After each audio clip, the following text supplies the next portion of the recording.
پرسی هەڵبژاردن لە تورکیا بابەتە گرنگەکەی مانگی پێشوو بوو کە کاریگەری ئەم هەڵبژاردنە جیاوازی ئەم هەڵبژاردنە چی دەبێت لەسەر ئاستێنی و دەوڵەتێکە لەسەر ئاستە ناوخۆیەکە بۆ وڵاتی تورکیا و لەسەر ئاستە هەرێمیەکە لە هەنێ هەمووشیاندا پرسی کورد بە بەردەوامی لەگەڵ تورکایە پرسی کورد بە یەک پاکێج سیر دەکرێت بۆ ئەمە یەکێکە لە پرسیارەکان کە بۆچی بە بەردەوامی پرسی کورد بەستراوەتەوە بە تورکیاوە 5 ساڵی داهاتووی تورکیا بە سەرۆکایەتی و فەرمانڕەوایی دووبارە ڕەجەب تەیب ئەردۆغان چی چاوەڕێی کورد دەکات ئەو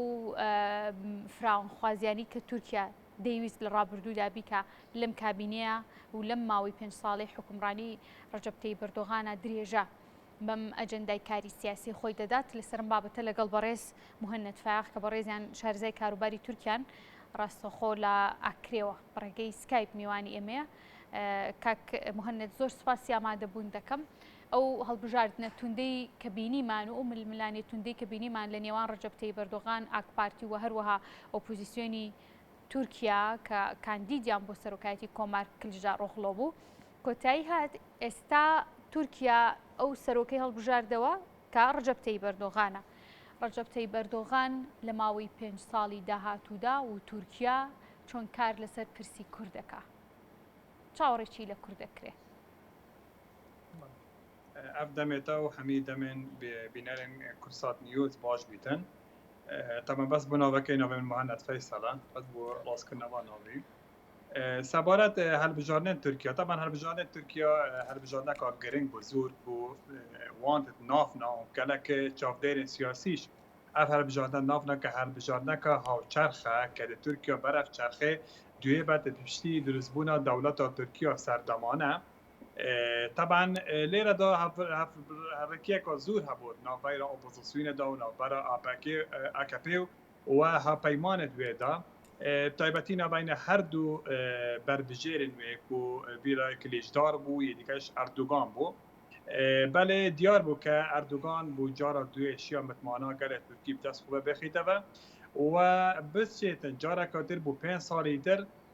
سەرۆکاتیە تورکیە وان بگریت وەکو ئەم مەعاگالی و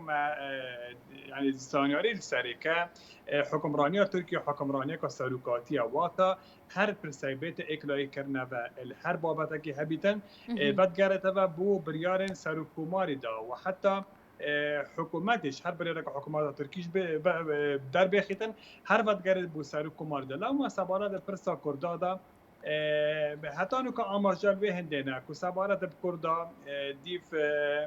اردوغان خوب بحث کردیم و دیف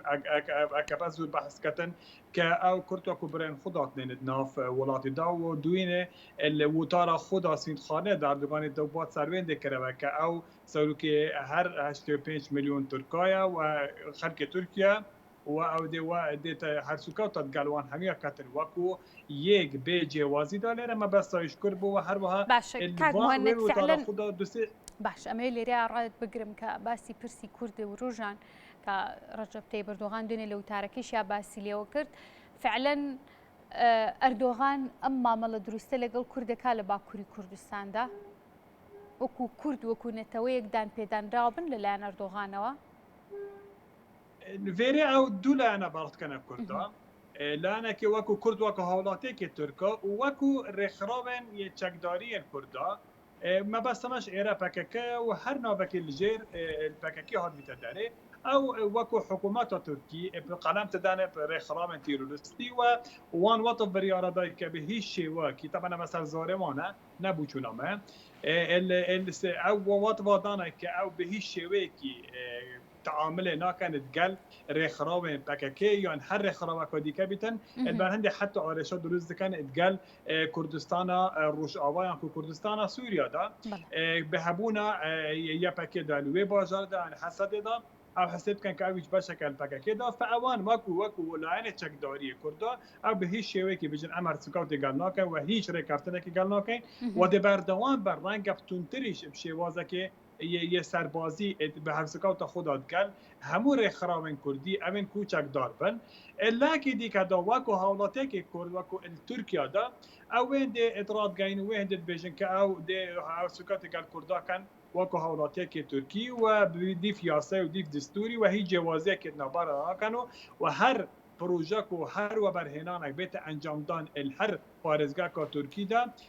حتی وی ئاستت بێژن کە ئەکەر هاتو پارێزگا دەنگیش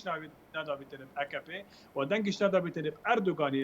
vê هەڵبژاردنەدا بەڵێ ئەو دەرزووکە تێکەنێت گەلوان پارێزگا وەکو وڵاتێکی تورکی و دەبێ جیاوازی وەکو دادپەروەرانە ئەوە وەکو وان ڕاگەیاندی ئەمە ئایا لێ جێبەجێکەن و جێبەجێ ناکەن ئەوە دەبێتە بۆ چەند ڕۆژێ دابێتن چونکە هەتان و کەوە دوی سیندا یاسایە خاندی ئەردوگانی وەکو سەرۆکی تورکیا دێ بە چەند ڕۆژێ دیکەدا دیار بیتن کە هاتە چەندێ خزمەتێ هاوڵاتیان کورد کەن باکوورێ کوردستانی تورکیا باشە لەم چەند ڕۆژەدا هەر لە ماوەی هەفتەی ڕابردوو تاکۆ ئەمڕۆ ئەو دوشتە ئەو دوو بابەت و دوو تار و قسە گرنگی کە گوێبیستی بووین یەک سەلاحەدین دەمیرتاش کە ڕایگەیاند لەم کاتی ئێستاە کاری سیاسی ڕادەکرێت ئەمە یەکێک بوو لە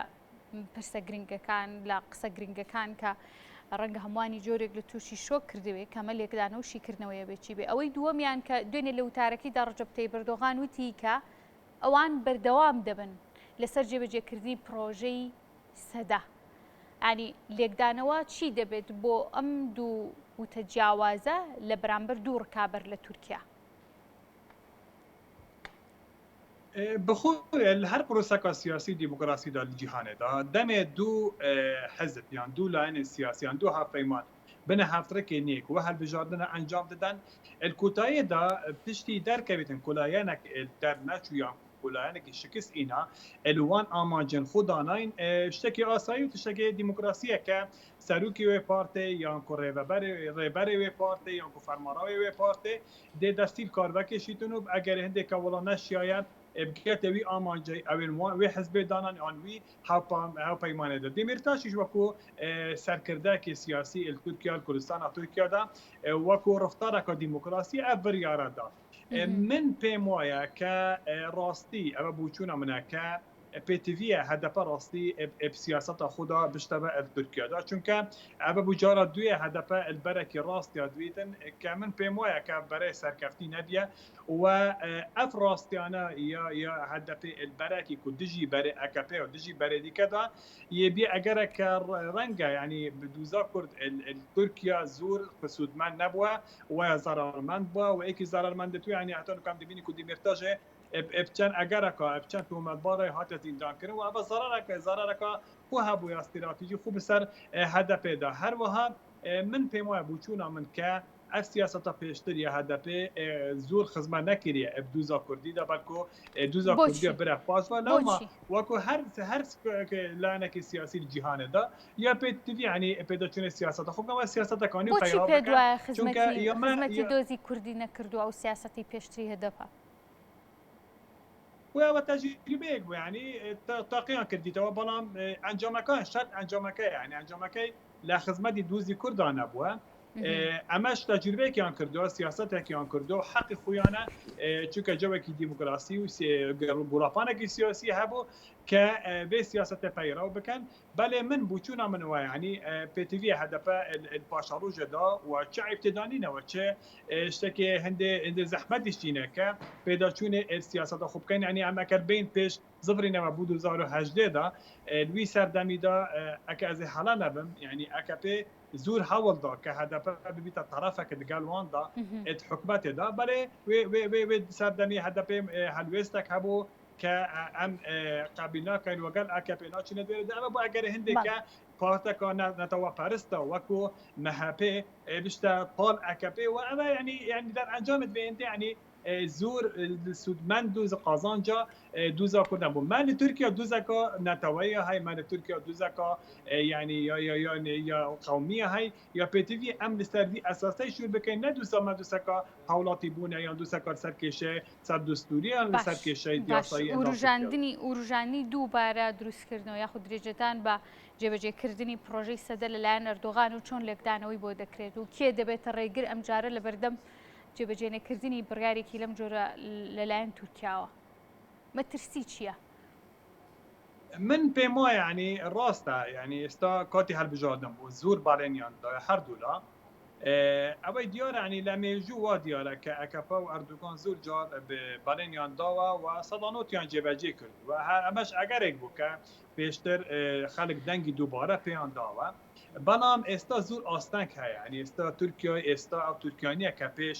سالی 2018 بو یعنی آستانگی که زور استاد بردم ترکیه نه آستانگانه زوربن آستانگی آبورینه و کو دزانین ترکیه ولاته کی آبورکی اساسی آبورکی لسر و برهنان و لسر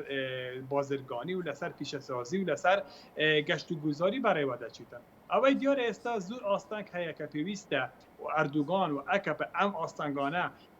یعنی تپر بکن تا بتوانن هندێک شتی گەورەتر دروست بکەن ئەگەر تێپەر نەکەن زوو ئەو زەحمەتە ئاستەنگانە چین بەڵێ ئەو ئاستەنگانە چین کاک مهەنەت یەک لە ئەو ئاستانگانە ئەوەیە هەلاسان زوور بووە ئەنی ئێستا بەپێی ئامارەکانی فەرمی تقریبا 44% کەچێ پارسال دەگەشت بۆ 80%. ئێستا بوویتە 44 ئەمە ئاماری فەرمینە زوور کەس دەرن ئەم ئامارە زیاترە یعنی احتیمالە 50-60% بیتن هەلاسان ئەمەش باری ئابووری بە هەوڵاتیانی تورکیا گران کردو هەروەها نەسەقامگیری بەهای لیرەی تورکی بەهای لیرەی تورکی لە 2018ەوە 5 لیره بو برانبر 5-6 لیره بو برانبر دلارک ئێستا گەیشتە تقریبا زیاتر لە 20 لیره ئەمە بەڕاستی وای کردووە کە شڵقانێک بکەویتە گوڕاپانی بابەرهێنانەوە بارهێنانەکان و حتا گەشتی ئەم هەندێکە خەڵک پەناو بەد بکەرینی زێر ئەمەش باری ئابووری تورکیا قرس کردو ئەمە کاریگەریەک لەسەر بەڵێ ئەستەنگەکانی تیکە بله عفو دوسری آستانگی تر ماوە ئاستانگێکی تر ئەوەیە کە متمانەی گەنجان چکە دەزانێت ئێستا تورکیا ژمارەێکی زۆر لە گەنجان هەیە ئەمانە پێویستیان بە کار هەیە پێویستیان بە بژێوی ژیانیان هەیە وەکو دیارە ئەەکەم ڕێژەی بێکاری لە تورکیا هەیە ئەمە لە بەرێنەکان یەکەم ئەوە بوو کە ئەم ڕێژە دابەزینن و کار پیا بکەن بۆ گەنجەکان هەروەها بارێنێکادەیەکە لە بەرێنەکانی ئەکەپا ئەردوغان ئەوە بوو کە بانکێک دروست بکاتن کە قرض بە گەنجەکان بداتن ئەم قەردە بە بێ سوود بیتن ئەمە ئایا جێبەجێبی جێبەجێنا بێتن ئەمە پێویستی بە جێبەجێکردنی ئەگەر بیانەوێتن کە متمانە بگەڕینەوە بوو لەگەڵ ئەم توێژی گەنجان چکە توێژی گەنجان توێژێکی زۆر گرنگە لە تورکیا پێویستی ئەردوغان و ئاکەپە پێویستی بێ هەیە کە ئەگەر بەردەوام ببن لە گۆڕەپانی سیاسی و سەرکەوتن ببینن کە متمانە ئەوانە بەدەستیان بینن ئەمە ئاستانگێکی تر ئاستانگی تر ئەمەیە ئایا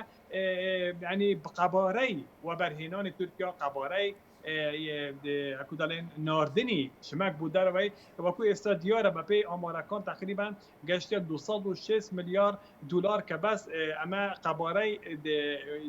ناردنی شمەکە بۆ دەرەوەی تورکیادا ئەوانە بەڵێنیان داوە کە بگەینە 1 تریلیۆن دلار ئەمەش بەڕاستی یعنی دیار نابێت ئەم 5 ساڵەدا دیارە کە ئایا دەگاتە ئەم ئەستا ناگەێتێ بە ئەمە هەموو ئاستانگە لە بەردەم ئاکاپا و حکوومەت نوێی ئەردوغان کە ئایا دەتوانیتن ئەم ئاستانگانە تێپەر بکات ئەگەر بتوانێت ئەم ئاستانگانە تێپەر بکاتن من پێم وایە دەتوانێت دواتر ئەو ئامانجەکانی تیر استراتیژی کە دەپێدانێن ئامانجی هاوچەرخانە ئامانجی سەدەی نوێی تورک باشە دیارە ئەردۆغان تەنها لەسەر ئاستە ناوچەیەکەنەوە ساودەوە بۆ پرسی کورد لە ماوەی 1-2 ساڵی ڕابردوودا ڤیتۆی هەبوو لەسەر ئەندامبوونی سوێد و فنلاند لە هاوپەیمانی ناتۆ یەکێک لە مەرجەکانی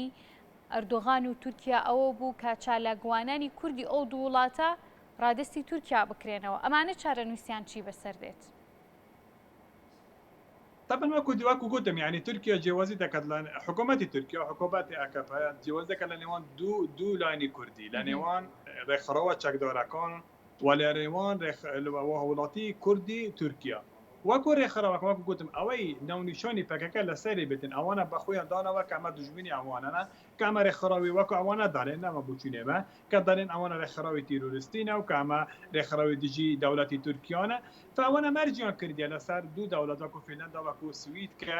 دەبێت ئەم چالاکوانە ڕادەست بکەن یان دەربکرێن لە وڵاتەکان تەبەن ئەوەی تەنها ئێستا ئەمە قبولیان کردە فینلەندا بەڵام سوید هەتا ئێستا قبولی نەکردووە ئەمەش بێتە هۆیە کە تا ئێستا سوید نەیتوانیە ینی ڕزامەتی تورکیا وال بگرێتن لەسەر ئەم بابەتە تورکیا وەکو هەر وڵاتێک یعنی بخوام ئەم هەنگاوانە بەقوس دەگرێتەوە بۆ مەبەستی ئەمەی کە هەندێک ئامانجیتری ئەو بەجێ ببێتن ئەمەی بوونی سوید و بوونی فینلەندا کردیتە ینی ئەگەرێک بۆ ئەمەی کە ئاماژێکی تر جێبەجێ بکات ئەویش ئەمەیە کە ئەم ڕێکخراوە کوردیانەی کە بە خۆی بە حسابی خۆی بە دژمنی خۆیان دانەوە بە ڕێکەباری خۆیان دانەوە لە نێوان دوو کەوانەدا بە ڕێکخراوی تیرۆریستیان دانەوە لە هەر شوێنێک بن هەر جارێک يعني درفتیان هل بکویتن ضربه کلم رخروانه بدن وانه الان کار بکم چالاکی بکن اما یک کلوانه لگوراپانی سوئد و فنلند آنه و کو گوتم تا سوئد تازینه بالا سرم باباتا و بریار امر عن صباینش خو پیشاندانه کی گوره بکریتن لاستوکهولم دجی حکومت ترکیه و دجی اردوغان اما به مویا باباتا که اولستر دکاتن و رنگ سوئد گش بیت ام قناعته که زور زحمت متمانه ترکیه بدز بینت سباره ببونی به اندامی ناتو باش بابەتێکی کە هەبوو کە کلژدار ڕخلۆ لە کاتی بانگشی هەڵبژاردەکاندا دەی و ڕژانەویژەوە بوو کە ئەگەر ئەو بێ بەسەرۆک هێزەکانی تورکیا سوپای تورکیا لە باکووری لە ڕۆژاوای کوردستان دەکشێنێتەوە چارەنووسی ئەم هێزانە لە ڕۆژاوای کوردستان چیان بەسەردادێت لە کاتی کاکە بەر لە هەڵبژاردن چەند جارێک ئەردۆغان هەوڵیدا لەگەڵ بشار ئەسەدا گفتوگۆ و دانوستان ئەنجام بدا ینی چارەنووسی ئەم دوو وڵاتە لەسەر پرسی کورد